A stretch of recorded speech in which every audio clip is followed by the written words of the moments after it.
ఇది కురేయ సిరియా దేశమునకు అధిపతి అయి ఉన్నప్పుడు జరిగిన మొదటి ప్రజ్ఞా సంఖ్య. అందరూ ఆ సంఖ్యలో వ్రాయబడుటకు తమ తమ పట్టణమునకు వెళ్ళిరి.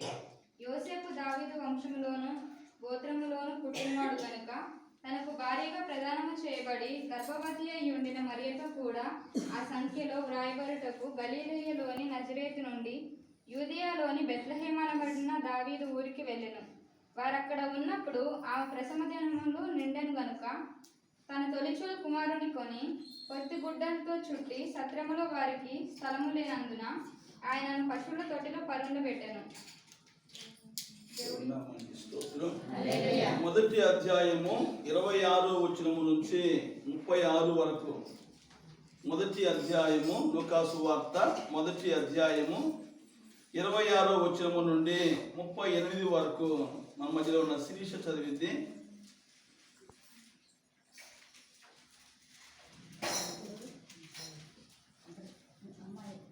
చదవగలుగుతారా? లేక అదొస్తా. మొదటి అధ్యాయం 26వ వచనం. 6వ నెలలో గాబ్రియేల్ అను దేవదూత గలిలయలోని నజరేతు ఊరిలో దావీదు వంశస్థుడైన యోసేపును ఒక పురుషునికి ప్రదానము చేయబడిన కన్యక యొద్దకు దేవుని చేత పంపబడెను. ఆ కన్యక పేరు మరియా. ఆ దూత లోపలికి వచ్చి ఆమెను చూచి, దయాప్రాప్తురాలా, నీకు శుభము, ప్రభువు నీకు తోడై ఉన్నాడని చెప్పాను.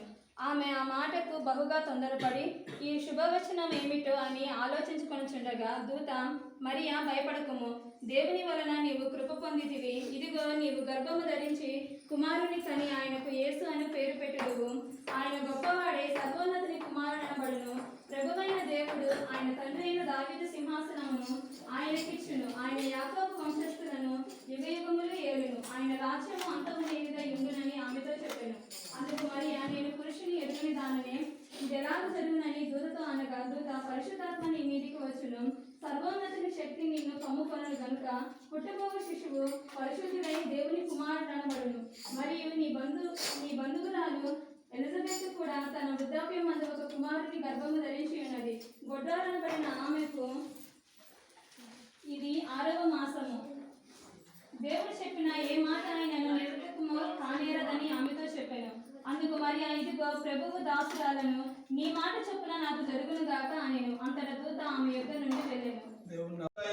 చాలా వివరణ విశ్వాసి జీవితము ఎలా మారబోవాలో, ఎలా ఉండాలో కూడా ఆయన జ్ఞాపకం చేశాడు. కనుక నిత్యము మనము ఆయనను ఆరాధించబద్దులై ఉన్నాము. కనుక కొంత సమయం అయినా లేచి హృదయపూర్వకంగా ప్రభుని ఆరాధన చేద్దాం. మన హృదయాలు ఆయనకు సమర్పిద్దాం. ఆత్మచేత నడిపించబడే వారముగా లోకము అనేటువంటి ఆశను, పాపం అనేటువంటి ముళ్ళును విడిచి ఆరాధనలో లీనమవుతూ మన దేవాతి దేవుని మహిమను పొందుకుందాం. ఆయన మహోన్నతమైన కార్యాలు చేసేందుకు ప్రతి ఒక్కరము కూడా సిద్ధపడదాం. హృదయపూర్వకంగా ప్రతి ఒక్కరము కూడా అదేలా యేసుక్రీస్తు ప్రభు వారి వాక్యము దాచబడేలా, తగిన సమయంలో అది మనకు ఉపయోగపడేలా ప్రతి ఒక్కరము కూడా మనసు ప్రభుకి ఇద్దామా, మమేకమవుతూ మహిమపరచుదామా. స్తోత్రం, స్తోత్రం, స్తోత్రం. ప్రతి ఒక్కరము కూడా వాయు సంబంధమైన ఎత్తులను ప్రతి ఒక్కరము కూడా హృదయపూర్వకంగా హల్లెలూయా, హల్లెలూయా. క్రిస్మస్ అంటేనే ఆయన ఆరాధించడము, హల్లెలూయా. ఆయన ఆరాధించడానికి వచ్చిన మనం హృదయపూర్వకంగా ఆరాధన చేసుకునే సమయము, ఆయన మందిరంలో నిలిచిన మనం హృదయపూర్వకంగా ఆరాధన చేద్దాం. ఈ సమయమందు స్తోత్రం, స్తోత్రం. రాజాతి రాజా దేవాతి సువార్తలో మొదటి అధ్యాయములో 26వ వచనం కాడ నుంచి 38 వరకు, 2వ అధ్యాయం అంటే పండగని,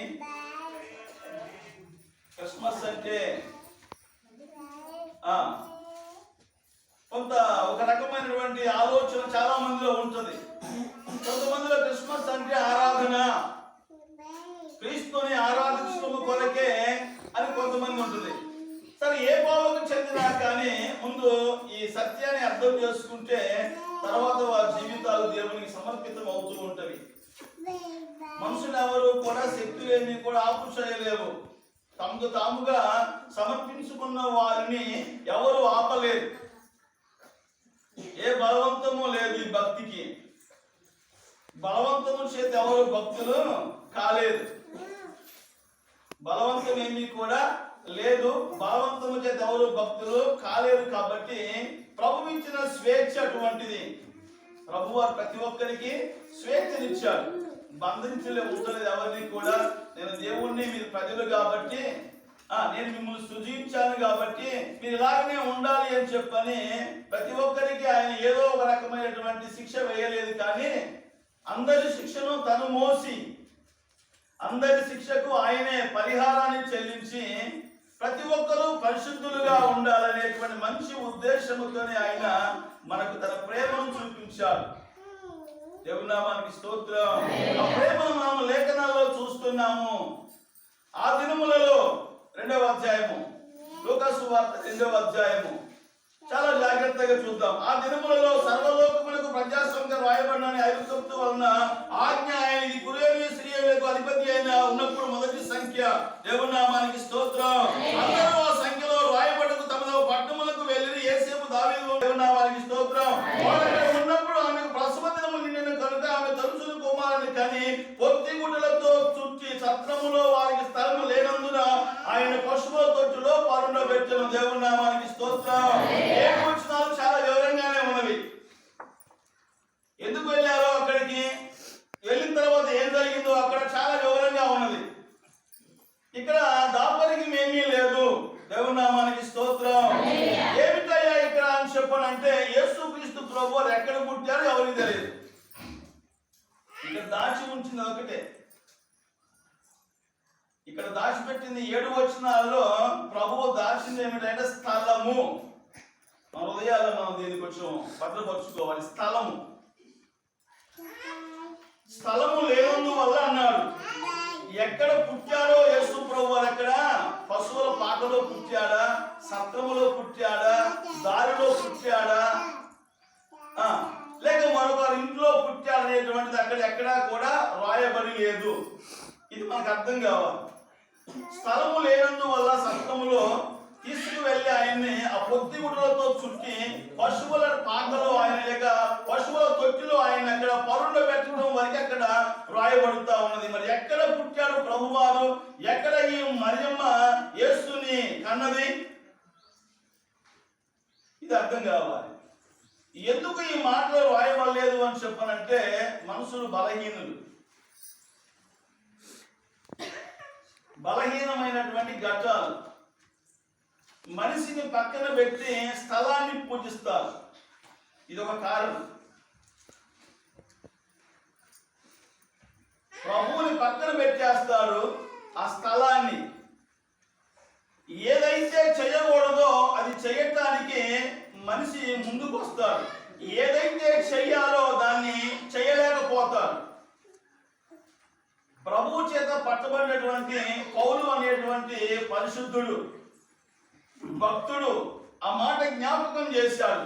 ఏది నేను చెయ్యాలి అనుకున్నానో దాన్ని చేయలేకపోతున్నాను, ఏది నేను చేయకూడదు అనుకుంటున్నానో దాన్నే చేస్తున్నాను, కాబట్టి నేను కాదు దాన్ని చేసేది, నాలో ఉన్న పాపమే అంటున్నాడు. అర్థం కావాలి. చేయవలసింది ఎంత భక్తిపరుడైనా చేయలేడు అన్నటువంటి భావంతో మాట్లాడాడు.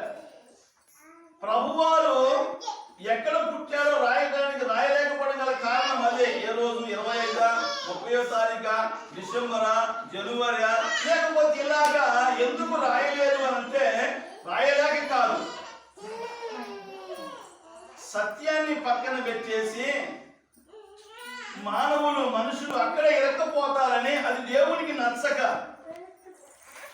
లేదా చదువుకున్న వాళ్ళంటే ఉన్నారు, అప్పుడు జ్ఞానం లేరా అంటే ఉన్నారు, ప్రవక్తలు లేరా ఉన్నారు, పరిశుద్ధులు లేరా ఉన్నారు, చదువుకున్న వారు ఉన్నారు. మరి ఎందుకు రాయలేదు అంటే ప్రభు దాన్ని మరుగు చేశాడు. దేవుని నామానికి స్తోత్రం, దేవుని నామానికి స్తోత్రం. కాబట్టి చాలా జాగ్రత్తగా ప్రభువారు పుట్టి మన రక్షణ కోసం. ఎవరి కోసం అంటే పాపి కొరకు.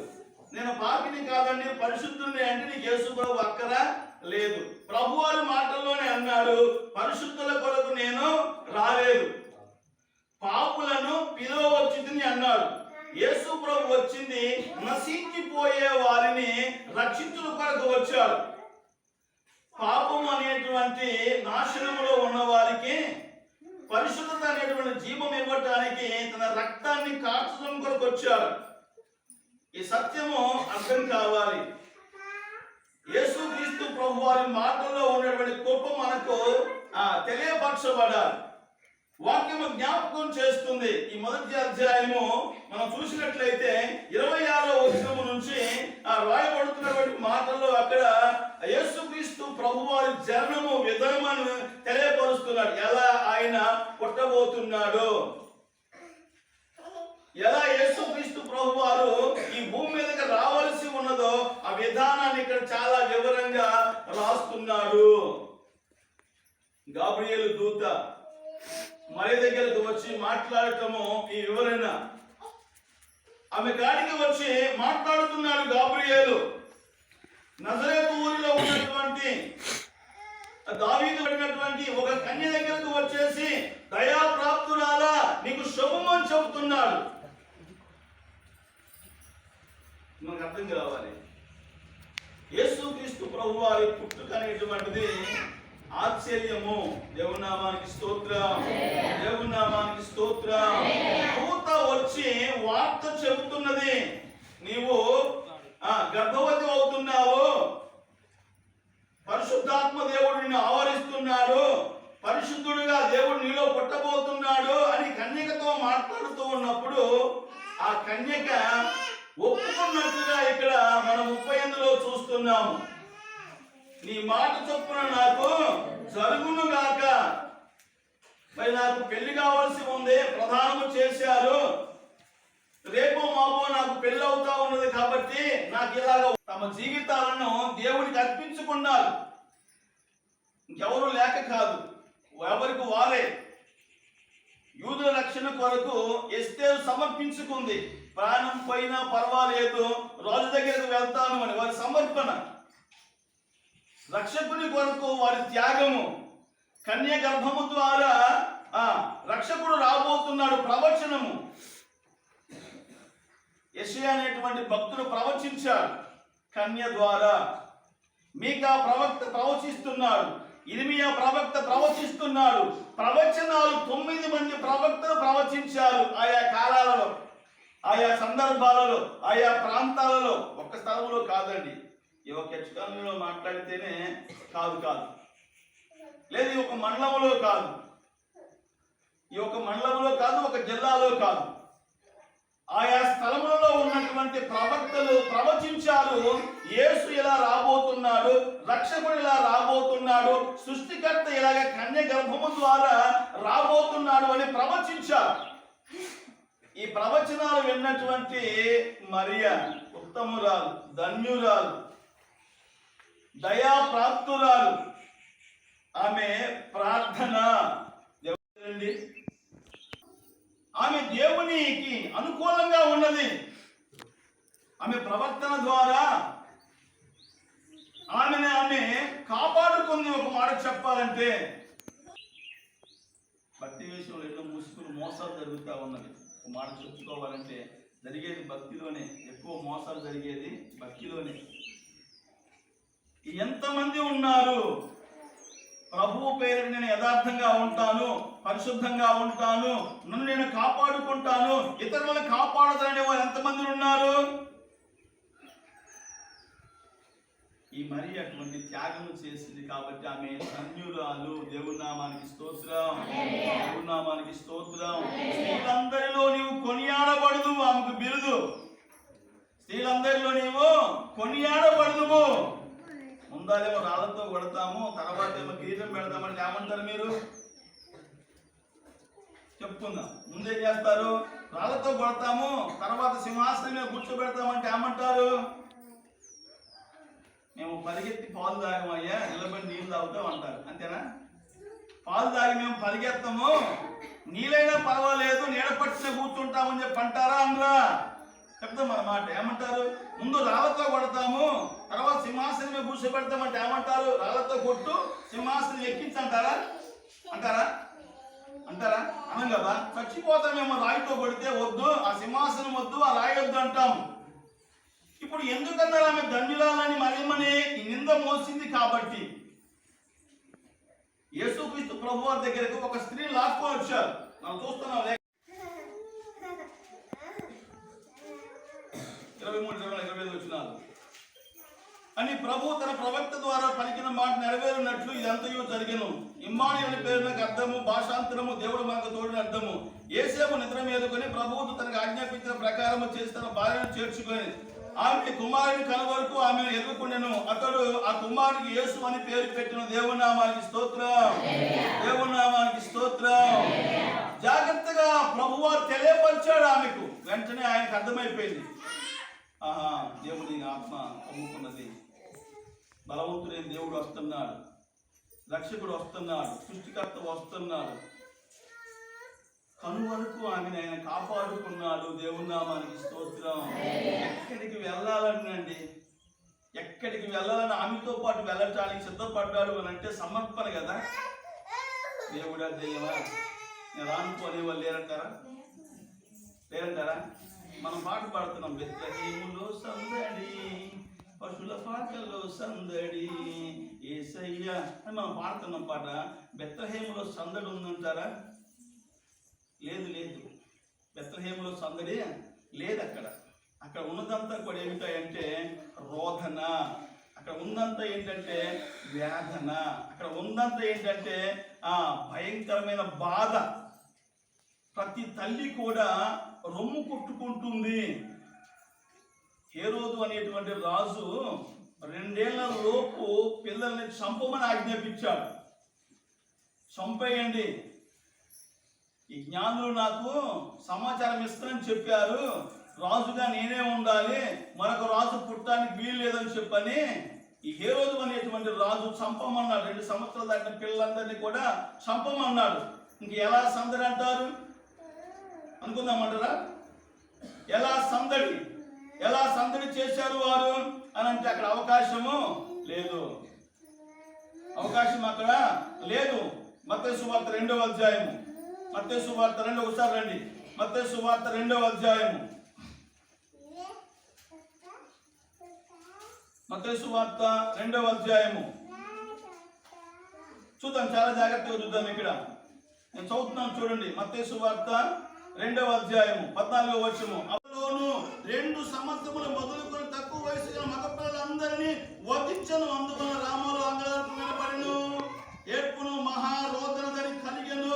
రాయేలు తన పిల్లల విషయమై ఏడ్చుచు వారు ఓదార్పునందున ఆ ఓదార్పు నొందనోళ్ళగా ఉండిన ప్రవక్త ఇర్మియా ద్వారా చెప్పబడిన వాక్యము నెరవేరును. దేవుని నామానికి స్తోత్రం. ఏముంది అక్కడ అంటే ఏడుపే ఉంది, సంతోషం లేదు. మనం ఏమంటున్నాం? మనం సందడి చేస్తున్నాం. ఇవాళ మనం సందడి కాదు. అక్కడ ప్రతి తల్లి కూడా ఏడ్చింది, రొమ్ము పుట్టుకుంది. అయ్యో నా కొడుకు, నీ కన్న కొడుకు ఇలా అయిపోయాడే, ఆ యేసు కొరకని చెప్పని వారి త్యాగము ఈరోజు మన రక్షణ. దేవుని నామానికి స్తోత్రం, దేవుని నామానికి స్తోత్రం. నిజంగా ఒక త్యాగం కావాలి, ఒక సమర్పణ కావాలి. క్రైస్తవ్యం అంటే ఆషామాషిగా వచ్చేది కాదు, ఏదో ఒక రోజు కూర్చుంటే భక్తి అబ్బేది కాదు. మనం పూర్తిగా సమర్పించుకోవాలి మన పిల్లల క్షేమం కొరకు. దేవుని నామానికి స్తోత్రం. పిల్లల్ని బడికి పంపిస్తున్నామంటే ఏదో పోతున్నారు వస్తున్నారు అని చెప్పి వదిలిపెట్టే తల్లులు చాలా మంది ఉన్నారు, పోతనలే వస్తనలే అని చెప్పి అనుకునే వాళ్ళు ఉన్నారు. కానీ కాస్త జాగ్రత్త చూపితే ఆ తల్లి, ఆ తండ్రి ఆ పిల్లల మీద ఏ రకంగా చదువుతున్నారు, ఎంతవరకు చదువుతున్నారు, ఇలా చదువు ఏ రకంగా ఉందని కాస్త మనసు పెడితే, చదువు రావాల్సిన పనేమి లేదు. నాకు రాదు కాబట్టి మేము అడగట్లా అంటానికి ఏమి లేదు, రావాల్సిన పనేమి లేదు. కాస్త రాకపోయినా అడిగితే వాళ్ళకి ఒక భయం ఉంటుంది పిల్లలు. మా నాన్న అడుగుతున్నారని చెప్పి చదవడానికి ఒక భయంతో కాస్త జాగ్రత్తతో చదువుతూ ఉంటారు. అదే జాగ్రత్త లేకపోతే ఆ కుటుంబము అసలు ఆ వ్యవస్థే కూలిపోదు. జాగ్రత్త లేనటువంటి మనుషులు ఎవరైనా కానీ పడిపోతారు, త్వరగా చెడిపోతారు. ఒక కట్టడి కావాలి, ప్రతిదానికి ఒక సమర్పణ కావాలి. కుటుంబ విషయంలో, ప్రార్థన విషయంలో, భక్తి విషయంలో నిజంగా నువ్వు ఏది తీసుకున్నా కానీ నీకు జాగ్రత్త లేకపోతే, నిర్లక్ష్యం ఉంటే పడిపోతాయి. అందుకని చెప్తా ఉంటాను, జాగ్రత్తగా చేయండి భక్తి. దేవుని నామానికి స్తోత్రం. నేను కూర్చునే గంట అయినా శ్రద్ధగా కూర్చోండి, శ్రద్ధగా వినండి, వినదాని ప్రకారంగా ప్రార్థన చేయండి, మీ కుటుంబాన్ని దేవుడిని సమర్పించుకోండి. అట్లా ఇట్లా వింటానంటే ఏదో అటు మాట్లాడతాను రాబాకని కూడా చెప్తున్నాను. ఎవరు చెప్పను మాట, వస్తే బాగనుకుంటారు కానీ అలా చెప్పట్లా. రావద్దు, వస్తున్నావా ఖచ్చితంగా ఉండు, ఖచ్చితంగా విను, మారాల్సిందే. మార్పు కోసం అయితేనే రా. కొద్దిమంది ఉన్నా పర్వాలేదు, దేవుడికి ఉంటాను అన్నాడు. ఇద్దరున్నా పర్వాలేదు, దేవుడు ఉంటాడు చాలు. దేవుడి నామానికి స్తోత్రం. 100 మంది వచ్చి 100 రకాల మాటలు మాట్లాడుకుంటే బయటికి వెళ్ళాక లేకపోతే మందిరంలో ఒకలాగా భావిస్తే అది భక్తి కాదు కదా. ఆ జీవితాలు దేవుడికి మహిమకరమైనవి కాదు కదా. కాపరికి సంతోషం కాదు కదా, క్రీస్తుకి మహిమ కాదు కదా. ఆనాటి వారి సమర్పణ ఈనాటి మనకు పండగ, సంతోషం. ఈనాటి మనము విందులు, పసందులు. నేను తప్పని అంటలేదు, కానీ ఎంతవరకు మనము దానికి సమర్పించుకుంటున్నాము? రక్షణ పొందడానికి మనం ఎలాగా సరి చేసుకుంటున్నాము? ఎలాగా సరి చేసుకుంటున్నామా? మన కొత్తను పెట్టాడు, క్యాడస్ పోస్ట్ పెట్టాడు. ఇంట్లో ఒకళ్ళు, బయట ఒకళ్ళు, పాస్టర్ గారు. మరి దీనికి ఏంటండి, ఇది ఏమని చెప్తారు సమాధానం అని చెప్పని పెట్టాడు. బాబు ఇలా జరుగుతూ ఉందని చెప్పి నేను కొన్ని విషయాలు చెప్పాను. ఒకసారి నాది తప్పండి అని చెప్పాను. మనం ఏం చేస్తున్నాము? మరి 2 కళ్ళని మనం చూసేది 100 కళ్ళు. చాలా జాగ్రత్తతో ప్రభు నమ్మాము అని అంటే, ఈ బైబిల్ మనం పట్టాము అని చెప్పానంటే చాలా జాగ్రత్తగా 100 మంది 100 అనుకున్న దేవునికి స్తోత్రం. మనం ఎలా ఉన్నామనేది ప్రభు చూస్తున్నాడు. యథార్థంగా ఉన్నావా, పరిశుద్ధంగా ఉన్నావా, నమ్మకంగా ఉన్నావా, నీ భక్తి నీకు కాపుదల. దేవుని నామానికి స్తోత్రం. ఎవరు చేయి విడచినా ఆయన చేయి విడవడు. ఎవరైనా విడవచ్చు, ఎవరైనా మరవచ్చు.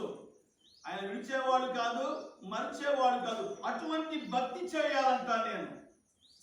నీకు ఉపయోగపడే భక్తి చేయి, నీ బిడ్డలకు ఉపయోగపడే భక్తి చేయి. నేను చెప్తానని నేటికి చెప్తాను, నేను నేటికి కూడా సాక్ష్యం చెప్తాను. నా కొడుకు జ్వరం వస్తే నేను డాక్టర్ దగ్గర బాగొద్దంటలా. ఆ సమయంలో డబ్బులు లేవు, అప్పించేవాళ్ళు పక్కనే ఉన్నారు, డాక్టర్ దగ్గర కూడా పక్కనే ఉండు. అది కూడా చెప్తాను, ఇంకోసారి చెప్తున్నా. ఆయన ఎక్కడ పోయినా పక్కనే చుట్టూనే ఉంటారు. ఇప్పుడు వెంకటేశ్వరరావు గోపాపురంలో కొడుకును పట్టుకొని మోకరించి ప్రార్థన చేశాను. ప్రభువా, పాస్టర్ గారిని కాదు, విశ్వాసిని, సేవ చేస్తాను, నాకు సేవే తెలియదు, ఓ మాట చెప్పండి. అయినా పర్లా ప్రార్థన చేశాను, ప్రభువా అని చెప్పాను. దేవుడు స్వస్థపరిచాడు. దేవుడు బాగు చేయాలి. మన విశ్వాసం ఏమిటి? గాబరపడే విశ్వాసమా? మన నమ్మకం ఏమిటి? భయపడే నమ్మకమా? ప్రభువుని దగ్గర నేర్చుకుంది ఏమిటికి? ఏం నేర్చుకుంటున్నావు? ఫోన్ చేసి అయ్యారండి మాకేమైందో చెప్పండి, మా ఇంట్లో ఏమో చెప్పండి, మా ఊళ్ళో చెప్పండి, మాది చెప్పండి, ఇది చెప్పండి. సోదే నువ్వు కూడా చెప్పడా దేవుడు?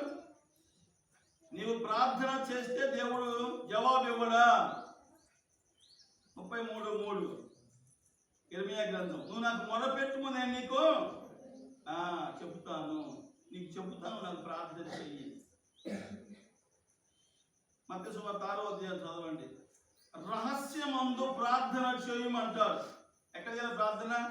రహస్యమందు ప్రార్థన చెయ్యి, పరలోకమందున్న మీ తండ్రి వింటాడు నీ ప్రార్థన. నువ్వు ప్రార్థన చెయ్యి, ప్రభువా నాకు అది కావాలయ్యా అని. యోగ్యులు కాబట్టి ఈ మరియా యేసేబులు యేసుక్రీస్తు ప్రభు వారికి జన్మనివ్వటానికి కారకులుగా మిగిలారు. పరిశుద్ధులు కాబట్టి ప్రభు వారిని ఎంపిక చేసుకున్నారు. ఎంతో మంది ఉన్నారు, కానీ యోగ్యులు ఎవరు? ఇద్దరే. 6 లక్షల మందిని మోషే ఐగుప్తు చెర నుంచి విడిపించాడు. ఐగుప్తు చెరలో 6 లక్షల మంది ఉన్నారు. 6 లక్షల మంది బానిసలుగా ఉంటే, బాధపడుతుంటే, ప్రభుత్వం వారిని అలగదొక్కుతా ఉంటే, మోషే అనే ఒక్క వ్యక్తి వారిని విడిపించడానికి వచ్చి విడిపించాడు. ఇప్పుడు విడిపించినటువంటి 6 లక్షల మంది ఏం చేయాలి? 6 లక్షల మంది?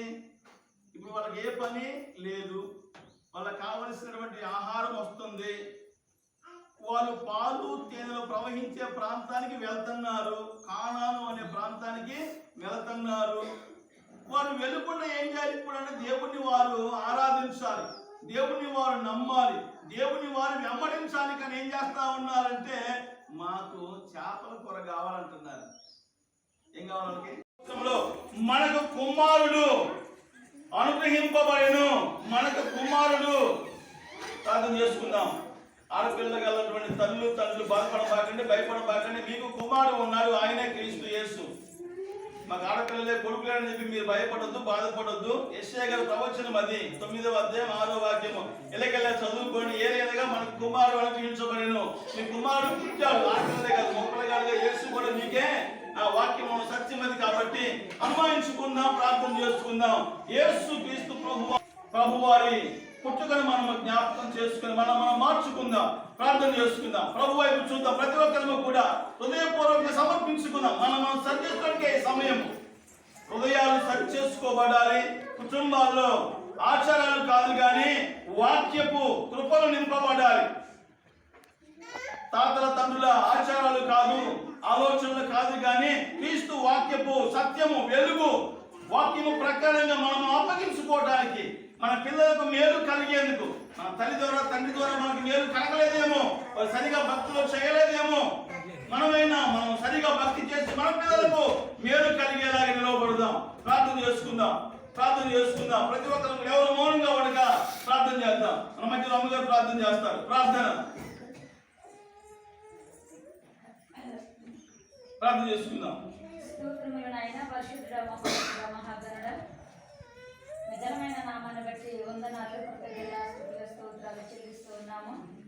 ఇంతవరకు ప్రభువా నీ సేవకులు నీకు స్తోత్రాలు, పరిశుద్ధుడా నీకు వందనాలు చెల్లిస్తున్నాము. నాయన మరియా ఎంతగా విధేయత చూపిందో, ఎంతగా నీకు లోబడదో ప్రభువా నీకు స్తోత్రాలు, ఎంతగానైనా నీ వాక్యానికి భయపడిందో ప్రభువా, అదే రీతిగా తండ్రి నీకు స్తోత్రాలు, పరిశుద్ధుడా నీకు వందనాలు చెల్లిస్తూ ఉన్నాము. నాయన వాక్యం నియమ కూడా నాయన నీకు స్తోత్రాలు. మరే వలె నా తండ్రి భయము కలిగి, మరే వలె నాయన భక్తి కలిగి నా తండ్రి అయ్యా విశ్వాసము కలిగిన ఆయన నమ్మకంగా ముందుకు సాగుడుకు అయ్యా కావలసిన ధన్యత నాయన ప్రతి ఒక్కరికి మీరు అనుగ్రహించమని ప్రార్థిస్తూ ఉన్నాము. తండ్రి నీకు స్తోత్రాలు, పరిశుద్ధుడా నీకు వందనాలు చెల్లిస్తున్నాము. నిజమే నాయన అయ్యా మా కొరకు మీరు ఎప్పుడో పుట్టి ఉన్నారు ప్రభానికి స్తోత్రాలు చెల్లిస్తున్నాము.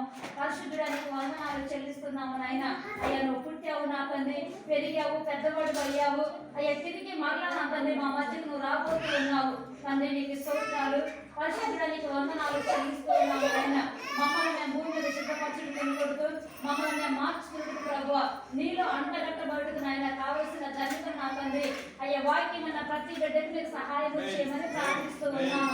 అయ్యా నీకు స్తోత్రాలు, పరిశుద్ధుడా నీకు వందనాలు చెల్లిస్తున్నాము. నాయన లేఖనాలు మీరు జ్ఞాపకం చేశారు కదా ప్రభా, నాకు వేరుగా ఉండి మీరు ఏమి చేయలేరని మీరు జ్ఞాపకం చేశారు. నిజమే కదా నాన్న అయ్యా, నీలో నిలిచి ఉండటానికి నాయన అయ్యా ప్రతి బిడ్డ కూడా నాయన నీలో నిలిచి ఉండాలన్నదే మా ఆశ. అయ్యా నీకు స్తోత్రాలు చెల్లిస్తున్నాము. ఎవరైతే నా అందు నిలిచి ఉంటారో వారి అందరి వందనాలు చెల్లిస్తున్నాము. నాయన అయ్యా మమ్మల్ని ప్రేమించి నా తండ్రి మా దగ్గరకు వస్తున్న ప్రతి బిడ్డ కూడా నా